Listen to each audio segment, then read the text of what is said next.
Welcome back. We're talking with Teresa Lewis about keeping yourself 100% accountable. And you just had mentioned, you can't let others dictate, how you're going to be. And that's part of being accountable. Yeah, and I think we try to teach our kids that as well. When we set that example and say, well, if little Billy made you mad, don't give him like your emotional power and let him get the best of you and control your emotions.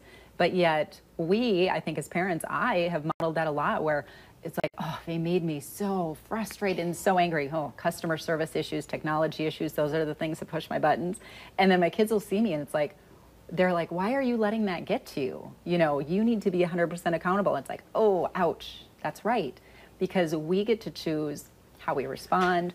We get to choose our thoughts, our feelings, our self-talk. And those are things that I think too, it's like, it all fits in this category of like the stuff that I can control and then taking control of it. And then there's a whole category of the stuff that I need to let go of, or the things that don't serve me well that I need to just say goodbye to. And that kind of all fits under this whole 100% accountable umbrella. How would you reframe someone? Because I think some people hear accountability and they break out in hives.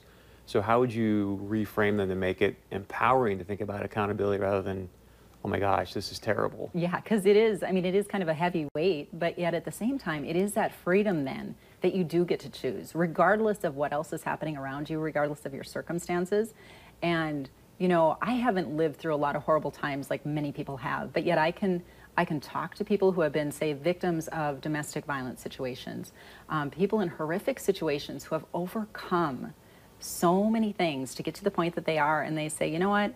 I don't wish what I went through on anybody, but now that I went through it, I'm actually blessed by that because now I can help somebody. And so then they're saying, I'm not a victim anymore. I'm choosing to not let that define me, and I'm choosing to move forward, and it's amazing. And I heard a story recently, one of the moms from a junior in high school.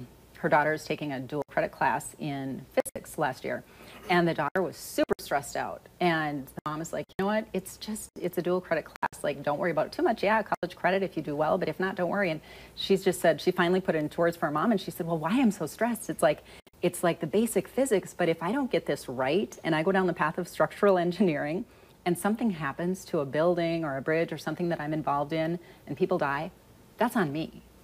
And here's this junior in high school saying this, and I'm looking at that going, wow, like that's amazing accountability that you don't often see modeled, and we don't see that happening in a lot of our leadership roles. There are great leaders that model it, but there are a lot of leaders, and those are the ones that get the media attention, where we see it not happening. It can be hard, though, to hold yourself accountable when you're seeing others not doing it, too. Oh, very, very. And it is tough because I think that's the discipline and all the things that we have to do. And instead of, again, what the world will tell us, it's like, oh, you need a break, or oh, you need 10 chocolates, or oh, you need half a pot of coffee to start your day. And instead saying, no, I can actually find my energy. I can build some habits and some routines into my day that are actually going to be good for my body and good for me. Not that a little chocolate isn't, but right, moderation, everything is in moderation. She saw me going for 10, piece number 10, and she said... She hit a few already, and... Yeah. You got to grab a few on your way out. How can people get a hold of you if they want to? My website, teresainspires.com, and on Facebook, love to connect on Facebook as well. It's Teresa Inspires, so find me there. Thank you very much. Thank you. Thank you. Appreciate it. All right, stick around. When we come back, we're going to talk about some local wines right after this.